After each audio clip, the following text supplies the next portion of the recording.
Welcome to episode 2 of the Introspection and Banter podcast, hosted by yours truly, Anthony. Antoine, yeah. And Gabe. Alright, so quick update. I have access to YouTube. Gabe has access to Spotify. I don't know how well we did on Spotify, but the last episode on YouTube had over 20 views. Pretty good because I thought episode 1 was good but kind of shit. Really two people trying to figure out, yeah, we should make a podcast, but what should it be about? I don't know. Let's just start it from there. Yeah. Did it work? No, it didn't work, but a lot of people were like, what the hell is this? Some updates.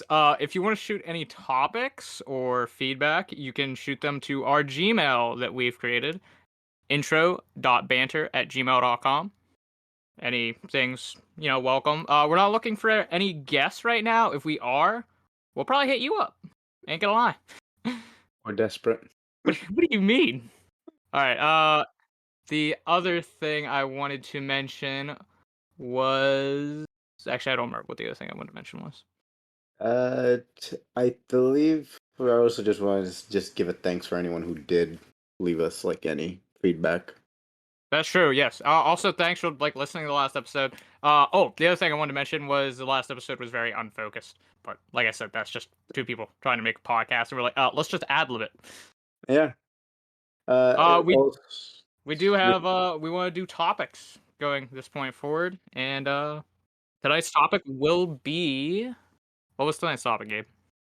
tonight's topic is on inspiration, specifically like artistic inspiration. That is right. Yeah. So, Anthony, you wanna take it off for tonight? What inspires you? Because we mentioned this in the last episode, I think, if I didn't cut it out. That we both do a little bit of writing. We're both English majors. Yes, yes. So, We both did go to school for the English. For some of us, that's our second language. Not mm, me. What inspires me? I think something that touches on a deeper level, like the sort of stuff you don't see talked about all the time, like in your normal day, but like you connect with it, but everyone kind of connects with it, but you relate to it more. And it's something not everyone wants to mention. And with me, that would be this book by author Ned Vizzini. It's kind of a funny story, and he talks about his time in high school. He had a lot of issues with uh, taking all advanced classes and struggling to keep up with it all, and then getting into drugs and his dealing with relationships and that kind of drama, and how he wanted to commit suicide, and then he stays at a mental hospital and gets help eventually. The book does take a more joyful turn, but yeah, I really loved it, and it has inspired some of what I talk about and write about. yeah. What way? I mean, with it, I had never got to writing this story, but there was one that I had considered writing about, which was a two best friends, and one of them kills himself, and how the other friend has to deal with it. And I was thinking maybe he killed himself because of bullying or something, and how he has to deal with it, and he still goes to school with the bullies, and it's created this internal struggle for him in what he wants to do, and should he seek out revenge or something, what should he be doing? Mm. You know what? I think I remember you mentioning this to me back when we were still living together. This specific like story. Okay, Yeah, never actually got written out. Did yeah. you? I do that a lot. No, no. I do the same thing too. Actually, I was gonna point out like I think we both have the same issue where it's like we'll get an idea for something we may or may not like actually go through with it. That's true. I mean, it's a lot of work. Dedication, I think, is part of it, and finding time to get this story written out. And is it what you pictured? Because that is the thing. Sometimes you're writing the story, and it's not what you initially pictured. And sometimes it's a good thing, but not Yeah. always. Sometimes you put your pen to a paper or finger to a keyboard and like as you're writing something out or drafting something out, it slowly starts to like change shape in a way that you didn't really intend it to. Sometimes you'll really like where it goes, and sometimes you just stare at the page and you're just like, I'm gonna scrap this whole fucking thing. True that. Yeah, Um, I know for me that happens a lot. Like a lot of the stories that I start writing, I end up just like dumping them in like a trash folder because I just hate how how they turn out. I know what you mean, and like the hardest part can be like the opening and stuff like that. Oh my The God, opening's the yeah. biggest thing. It's what draws the person in and keeps them hooked, keeps them going. Which is part of Yeah, why I like that Ned Vizzini book because it starts off with him saying like he wants to commit suicide. And then you go back a couple months to like when the shit starts and then you're back at present day and the book just rolls with it from there. openings are always very important because not only does it like you said grab the reader, but it also gives you a tone, sets a tone for the rest of the story and what the reader Oh, can. yeah. Yeah, I 'Cause, know what you mean. like you're talking about that one. I think my favorite like opening of all time has got to be from Don Quixote. You know, it's like en un lugar, in some place in La Mancha, whose name I don't want to remember. Is like just those lines like add that layer of mystery, which becomes a major theme of like both volumes. It's like history, how it's recorded, how accurate it is. You don't even know like where Don Quixote comes from. We just assume that the narrator's telling us what he's telling us is accurate, but we're not sure if it is. Oh, I didn't know. I Yeah, don't know too much about Don Quixote. you should read it. Very Yeah. good. And I'm not just saying that out of Spanish pride. I'm just saying I you was gonna should read it. say, is the English one good too? Yeah, there's some pretty decent translations. I don't like the funny enough, I don't like the English translation of the opening that sometimes they use. Yeah. In the Spanish, en un lugar means in some place. In the English translation, they do translate in some village for some reason. Yeah. And would you say he's from La Mancha? La Mancha, literally the stain, but I was gonna say, like I've heard like I don't know if it's like a phrase or something. The man of La Mancha. yeah, the man of La Mancha, because La Mancha is literally where he's from. Okay, that makes sense. An actual place in Spain, by the way, if you go there, all you see is like Don Quixote oriented stuff because they're just cashing in on the tourism. Yeah. What a, what do you think about bleak realism? Bleak realism, define that for me. I mean, like part of the reason I liked Ned Vizzini's book, and like I said, like it inspired like some of my other like writing and like stuff I seek out was I am a fan of like something that's realistic but with like a dark undertone. Uh, I mean, I enjoy those types of stories. I think because when you grow up watching, I guess, Christian media like I did as a kid, Yeah, or listening to Christian music, it's always super positive, and I don't mean to come off like as an edgelord or anything, but it's just like you get tired of that shit, you know? Because yes, I do. you live life and like it's not like that at all, you know? Yes, as both of us being young adults in America, I, life is not a Disney College, movie. college debt. Yes, college debt, I finding a secure job, waking up every morning, taking like checking what hurts today. Should I take a pill today to get out of bed? get a I caffeine IV, Is tonight the night I finally get like a normal sleep?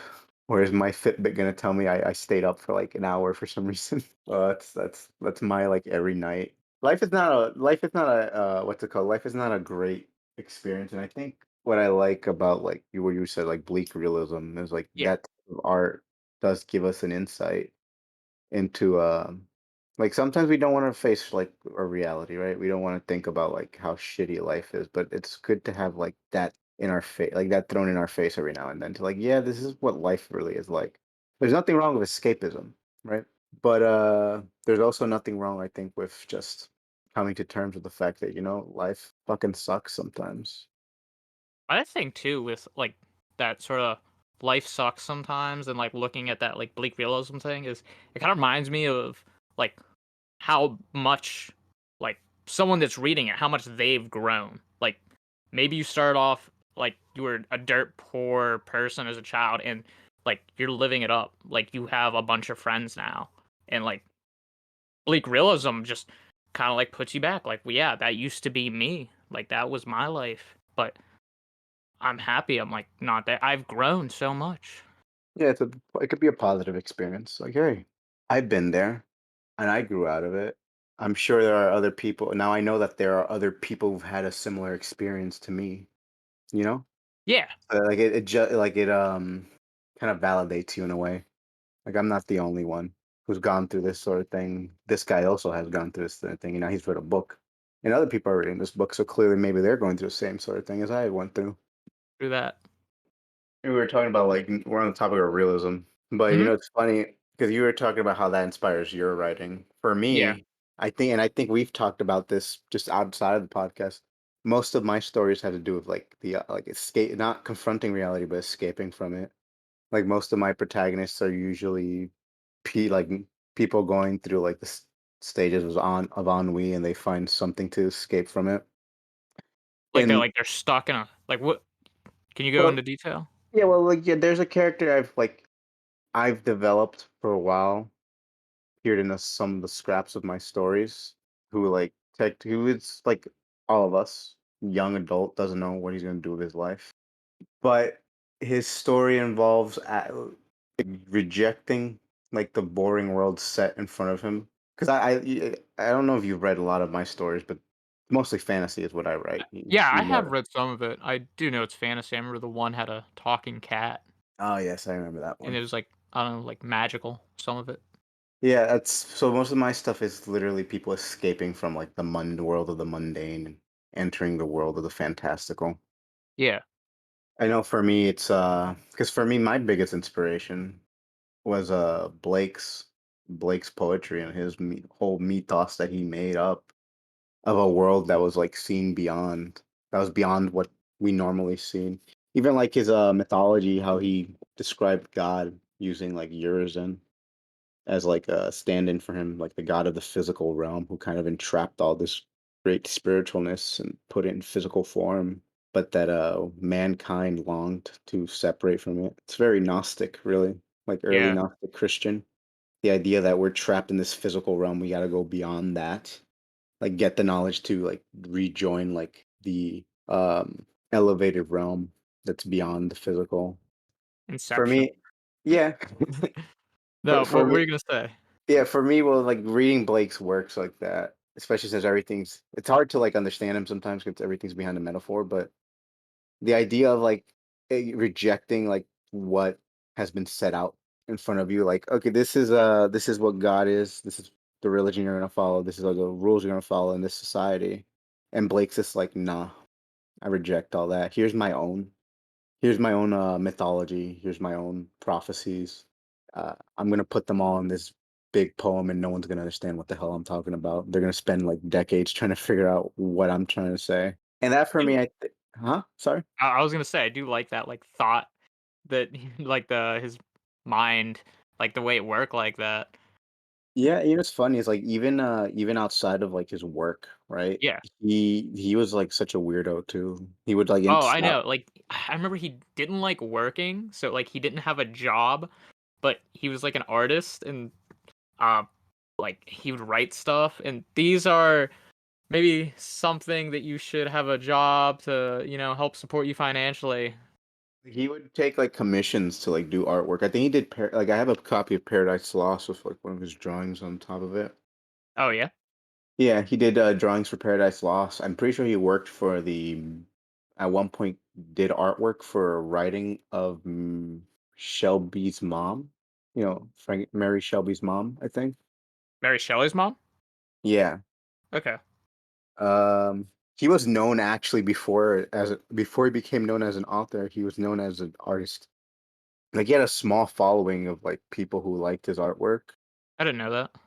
Uh-huh, while he was alive, and then, like, way after he passed away is when, like, people actually started to, recognize his work as, "Oh, hey, should probably, recognize this guy as one of the great pre-romantics." I do That kind have of 2 things I wanna Mhm? ask you about. I mean, the one's not even a question, it's more just that I didn't know you knew so much about, uh, Blake and, like, in general. Mm. Like, I figured you knew a little bit about him, but, like, when you went into the detail about his Mythos. I was like, oh snap, you know Oh, your stuff. dude, I Now, do. I do want to know, does your like of Blake and this whole like creation of his like fantasy and stuff like that, does that tie into how much you enjoy Lovecraft?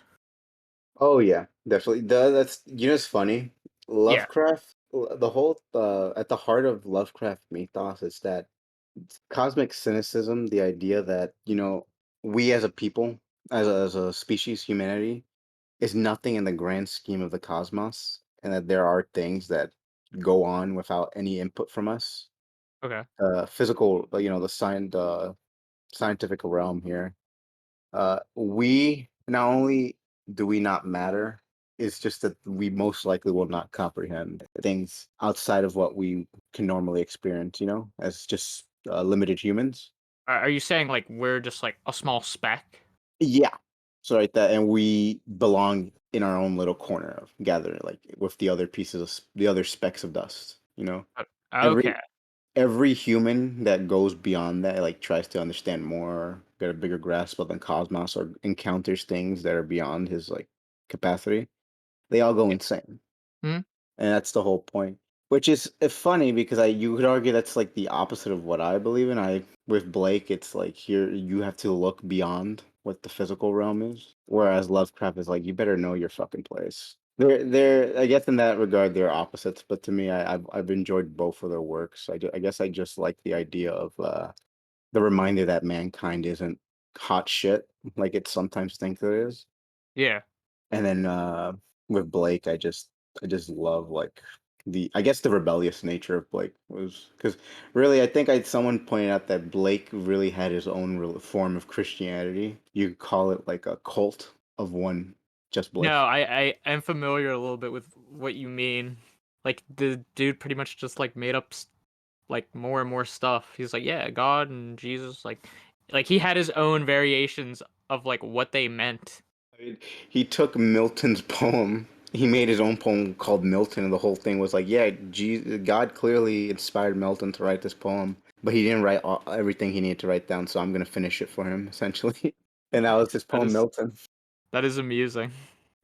I Like don't know. I haven't read Paradise Lost, but I'm interested in reading Milton just to see like what this guy just added on. Like that's like someone saying, "Oh yeah, J.K. Rowling did not finish Harry Potter, clearly. I'm going to finish it." You are you familiar with Shelley? Like Percy Uh, Shelley, not Mary Percy, Shelley? her Mary Shelley's husband, right? Yeah. Not too much. The most I know is literally that he was Mary Shelley's husband. I was gonna say like one of my favorite poems was written by him. I think it's called Osmondeus or something. Let me. Oh, I have read Osmodeus. Ozymandias. I've heard like multiple pronunciations of it. It's the one where he travels to Egypt, no? Yeah, yeah. The a traveler goes to Egypt and he comes across a sign, like a stone sign, and it says like "Welcome to like the kingdom of Osmondeus." Like look at the like vast miles of like everything I own, and it's literally just the sign. Everything else is desert. Yeah, like his statue's not even like fully erect anymore. It's like partially broken. Yeah. If I'm not mistaken, it's gaze upon my works and weep or something like that. And it's like there's nothing to gaze at. It's like the kids like Yeah, that's man. the sort of realism like sometimes I enjoy because like the poem saying like yet nothing's forever. Yeah.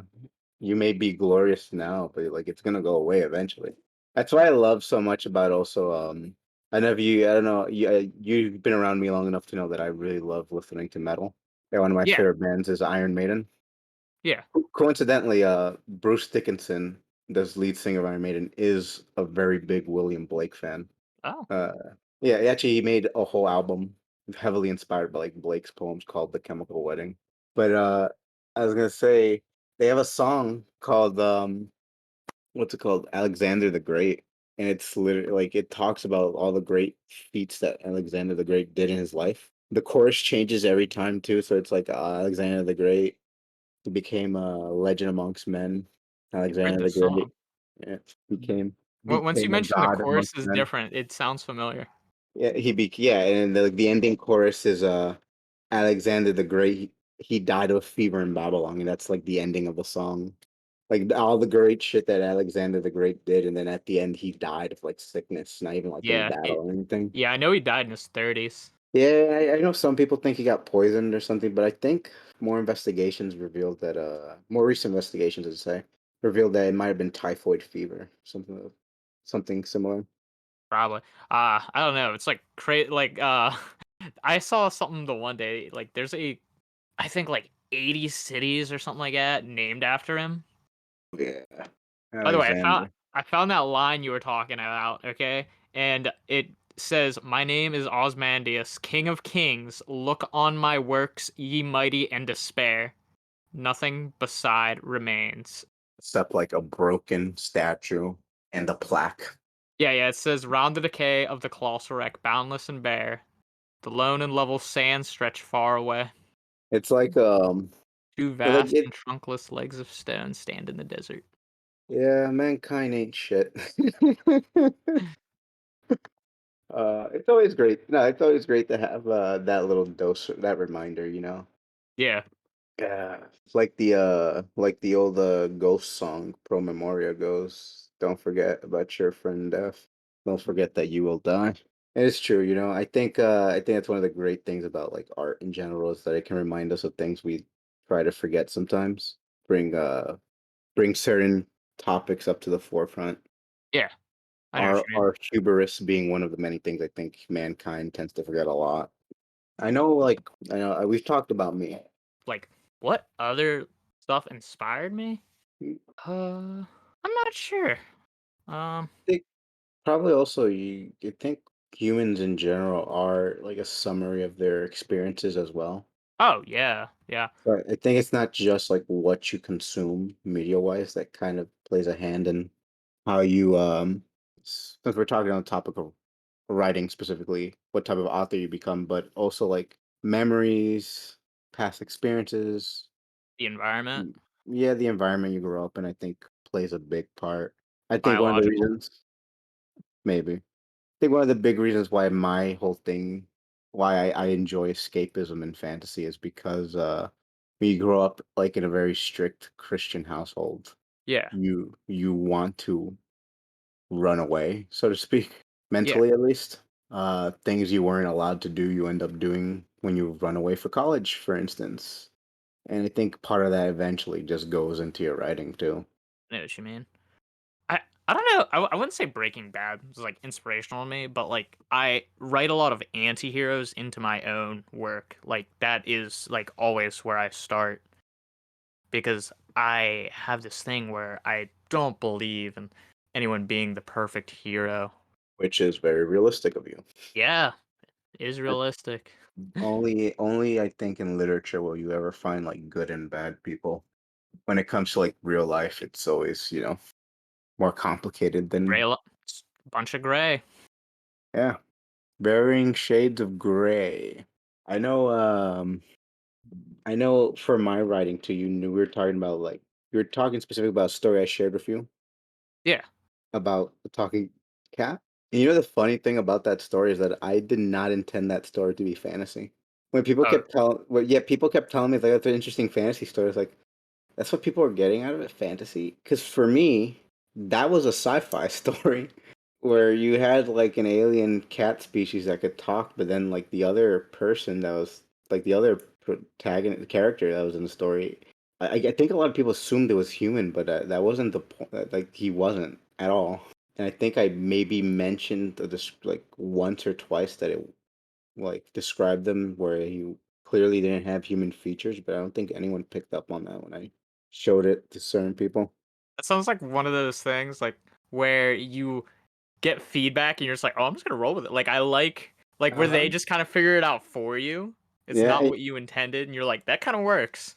yeah, you know the funny thing is for me at least, I like adding like science fiction, like Yeah, merging science fiction and fantasy. This because despite how much I like writing fantasy, I don't read a lot of fantasy, to be honest with you. yeah, I do read a lot of science fiction. I do watch a lot of science fiction. So for me, it's like I do add those elements in. But then, like you said, sometimes like people get a complete different interpretation of it. And it's just like, well, you know what? That's actually 10 times better than what I had in mind. Let me write that down real quick, you know? Yeah, I know what Uh, you mean. I had a couple writing classes in college. yeah, I think we were in one of them together. Yes, we were. Although I don't think we did much writing in that class. It was a very disappointing class, to say the least. Yes, true that. Yeah. But no, yeah, that brings me to another like very important What's that? getting people to look at your work Yeah, because yeah. What do you mean? you really it's always great to have like a small group if you don't want to have like a big group of people, but small group of people, they could be fellow writers as well. You can help each Yeah, other to look at each other's work in drafts, like set like what's it called? Set prompts for each other, for lack of a better term. Look at each other's works, not just like proofreading, but actually give feedback on ideas, stylistic choices, why you like this, what you didn't like about that. Because chances are people are going to like say something about your story that maybe you realize, huh, I should probably change that because people are misinterpreting this. And it's always gonna happen. yeah, it's always going to happen. Because here's the thing, once you write something and you put it in the hands of someone else, you no longer have that control, right? That's true. Unless It's you're telling it to them, explaining all their questions, and mhm, that's just not writing yeah, anymore. yeah, at that point, storytelling, like very interactive storytelling. Yeah, Like giving someone your work and having letting like better if they read it with you not in the room, I think. yeah. It's And also then funny too. Have you ever like read a story and you realize something isn't the way you were interpreting it? I had that experience like a couple years ago when I watched the movie adaptation of Harmony, Yeah, where in Harmony there's like three girls. I remember reading it; they were friends, or at least I thought they were friends. And then the movie portrayed them as lovers, and I was confused as to whether or not I misread something. yeah. I remember you told me about that. You were like, "Yeah, they made them lovers." I was like, "There's like literally one scene that's maybe sexual, and it's not even sexual." Yeah, I was very confused. I had to. I was gonna go reread the book to see if I missed something, but I ended up just putting it on my shelf. I mean, heck, I I read it and I told you there was nothing. Right? Like, it's like I was confused. I was like, "Huh." But hey, that shit happens. Yeah.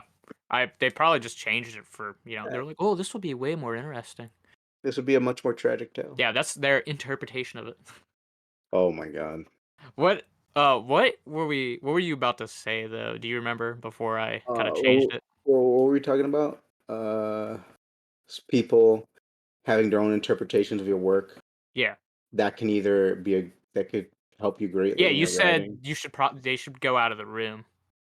Yeah, well, like I know for one of my writing group circles, right? We would have the story written like 2 weeks in advance before we actually discussed it together. So people had 2 weeks to read it on their own. We didn't talk about it. You didn't ask any questions to the writer or anything. Then we had like maybe 10, 15 minutes of people talking and going around saying what they thought about the story, corrections that they think that should be corrected, errors and things like that. And then at the end of that, can the author then go ahead and bring up their own suggestions? Well, or rather, explanations and ask questions, which I thought was a great idea because I got to see an unfiltered like look at what everyone thought about my story. Which, like I said, was surprising for me when people said, "Huh, I don't usually like reading fantasy, but this was an interesting fantasy story." And I'm just sitting there like, "How did I miss the ball so hard?" That is funny. I know what you mean a little bit though from my own classes when we did workshops. They would always make whoever wrote the story just sit there and watch as they discussed it, and then at the end you got your own mention of like what's going on, and then oftentimes you're having to explain things like, "Oh no, like that's not what I meant." They're like, "Oh yeah, like that. I thought this was so cool," or "I didn't get this." It's like, well, that's you interpreted wrong. I mean, although it's hard to say you interpreted wrong. Yeah, sometimes It's it's not it's so much. subjective. It's not Maybe I so should much. have wrote it better. Yeah, so I was gonna say you sometimes you just don't write as well as you think you did, Yeah. and then Uh, it's like writing a story and somehow not getting across that neither character is human, like I did in that story somehow. And you guys, well, I should probably add more detail to that in No, a wait, scene or were the two. characters not human and they thought So they were? it was so okay. So you read the story I'm talking about Yeah. specifically. Yeah, the one character was human, the other was a cat. No, the character was not human. That's what I'm saying. Oh, Character, he was a glacian. The term I came up was a glacian. I don't think I used it in the actual story, but he was not human. Now I'm even more dejected because clearly I didn't explain that well enough. was it But this is, human-like? it was humanoid, Okay. more so than the Yeah, cat. no, like, when I read it, I was definitely picturing human and a cat. I'm like 99% sure I wrote a specific line where like I mentioned his tendril grabbed something. So Probably not the one I read. no, it was the one you read. Really. Yeah, I may have not included it. That's probably what it was. I do want to add that that story was mostly written in night, so there's things I probably don't Mm, remember. yeah. One thing that I always, like, think about, like, in terms of, like, sharing stories is, you when, like, you're asking someone for, like, when you give them it to read and you're asking for criticism, you should pick certain things you want them to criticize about it. That is So true. they're not looking for anything. Like, so you have feedback on stuff you wanna know about. Like, Yeah. "Oh, did I do this right? Like, this tone, do you think it works well?"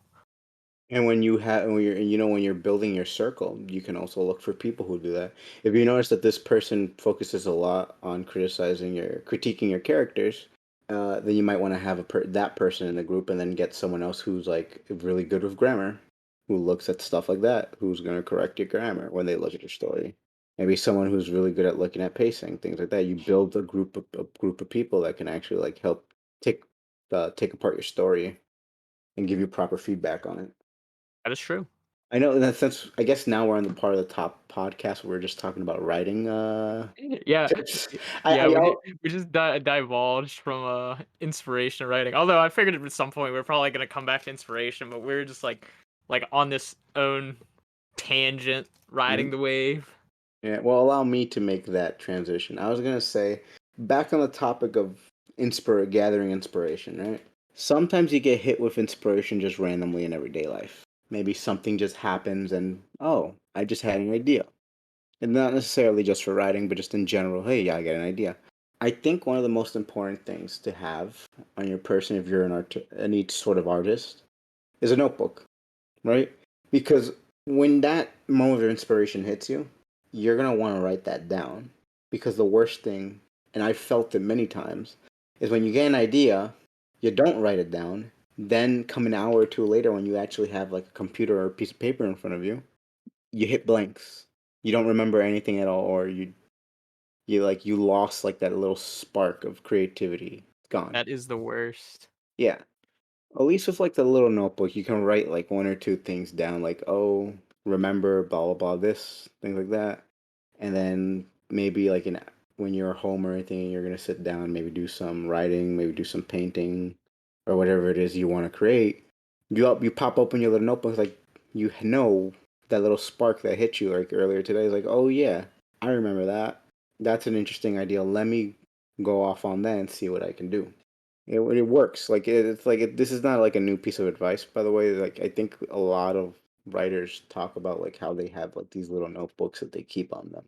Going back to one of my favorite authors, Lovecraft has like had a notebook with like a bunch of like little tidbits. Some of them which became stories, a lot of Mm. them which stayed in his notebook or became partial stories. Where's Notebooks published? Yeah, I think at one point his little like think I forget what they called it, little note like it's like idea book did get Yeah, published in something.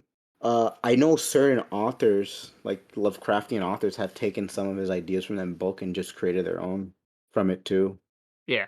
That's cool. Yeah, well, it's like it's great to have. It's always great to have that little like pocketbook. I Yeah. carry one sometimes. I think you've seen like me have a notebook on my person. Not always, but I try to keep one. I was gonna say, I don't know, I'm, like, thinking about, like, when I knew you. I don't exactly recall, I was gonna like, say did you there's a have one, like, in college? I had like two. Remember that Hatsune Miku notebook I had in my room? Yeah. And then an even smaller like little notebook with purses and boots on it. No, I, I I mean I also don't have remember that one. I do remember Hatsune Miku one. That definitely sounds familiar. that's what the Hatsune Miku one was for. I think the notebook little purse is one I kept in my other apartment. Mm, Funny enough, I found both of those notebooks while unpacking oh, earlier today. nice. So I hate now it. I have my books. Okay. I said I hate it when you remember that you had an idea like an hour ago and you're just thinking like that was such a good idea. Like what? Like I What? need to remember this idea again. It was genius. Uh, this is not the best song in the world. This is the best song in the world's tribute. That Uh, is that is basically the summary of that issue. yeah, it sucks. I'm pretty sure maybe not everyone who's listening does any does writing, but I'm pretty sure other things you do, whether it be like painting or whatever, making music, I'm sure you feel the same way too sometimes, right, guys? You don't have to answer me now. I'll pretend that you said yes. Not all at once. Yeah, no, don't speak all at once. It's hard to hear. Uh, but yeah, it sucks when that happens and it's sad. It makes me want to cry. Makes me feel like the guy at the beginning of your book, Anthony. Oh, oh yeah, It's all part of the process of like writing, or creating, I should say, creating yeah. art. You're gonna get you're gonna create ideas. Some of them are gonna work out. Some of them are gonna disappear. If I'm not mistaken, there is a famous poem literally about a guy. A guy got high, started writing. Someone interrupted him, and the poem ended there. Yo, wait, really? Yeah, it's You're gonna have to send that to me after this. I forget. It's one of the guys who wrote lyrical ballads. I'm pretty sure it's the same guy who wrote Ancient Rhyme of the Ancient Mariner. I'm forgetting his name Okay. at the moment. But there is a poem. That poem, literally, he got high, started writing it. Someone interrupted, knocked on his door, and interrupted him, and he lost like the train of thought. And so he had to finish the poem then and there. Mm. What else did you have on gathering uh freaking Inspiration? yeah, inspiration? Read. Like what the hell's the word? Read? Yeah, consume other media. You are gonna learn. I'll agree Best with way that. to learn, to like learn, specifically, I'm talking about writing, but the best way to learn about writing, and this applies to other stuff, is to experience others. You want to become Yeah. an artist? Consume Study, media. consume other art. You're gonna pick up skills and traits from them that you may not have thought on your own. Same with like writing. Read more. You're gonna learn how writers write. If you want to become a filmmaker, you're obviously gonna have to watch films. And also, I mean, dabble a little bit in other mediums too. Mhm. You'd be surprised. I definitely want to say that my skill with writing characters probably improved when I started playing Dungeons and Dragons and seeing how people interacted with one another. Not Okay. even like the aspect of storytelling in that game, but literally just seeing like actually having like a group of friends to talk to made me understand how human interaction works. Because when it comes to like writing characters, you want to have like realistic interactions, not like like very weirdly written dialogue that doesn't sound human, you know? Yeah, I know what you mean. And for me, that helped. I don't know. Did you do anything that helped you with like your writing, Anton? Uh, I'm trying to think of a specific. I'm not sure anything that helped me with my writing. Gosh, I don't know. I can't think of anything specific right now. Yeah, well, things of that experiences stuff is essentially what I think I'm trying to get across is talk to people, learn how they act, go outside, see how nature is, Do see how that. the world is, how it runs. It's a great, yeah, and I think like experience is a great, like I think I mentioned earlier, experience is very important for specifically a writer, but I guess also for any other great like artist of any other medium. It's very important to have world experience. I think that might be why I like learning like about other What? languages, you know, because when you learn about other languages, Yeah. you gotta learn the culture anyway. So learning how like different people throughout different parts of the world act, what they believe in, what their culture is, I think really opens your eyes to like different things. I know for me, since I like writing fantasy, one of the things is you gotta create like Yeah. different fantasy races, you know? So then you have to sit down and say, well, how what's this these group of creatures, what are they like? What do they do? Do they have a religion? How do they talk? Do they have a specific language? Do they act a certain way? Do they do this? Do they do that at this time of the year? Things like that. When you actually like have gone and like actually taken the time to learn about how other like step outside of like what you know and have like experienced other, maybe not firsthand, but at least learn about other people, then it becomes easier for you to write like things like that. At least that's how I feel in my experience. I don't know if you have a different experience in those things or if you agree. I do agree. Yeah. But it's important. Gosh. Anything else we should talk about? On this topic, not on the top of my head, ironically. Yeah, I'm not sure either. You think we should end it then? Yeah, I think we've gotten a great gist of what at least I think we've gotten our opinions across on how to deal with inspiration. Had a bit of a non sequitur just talking about our favorite authors, talking about different things, but I think for the most part I think we stayed. We had a great discussion today. All right, guys, that's all for tonight's episode of the Introspection and Banter podcast. I've been your host, Anthony Antoine. And I'm Gabrielle, Gabe.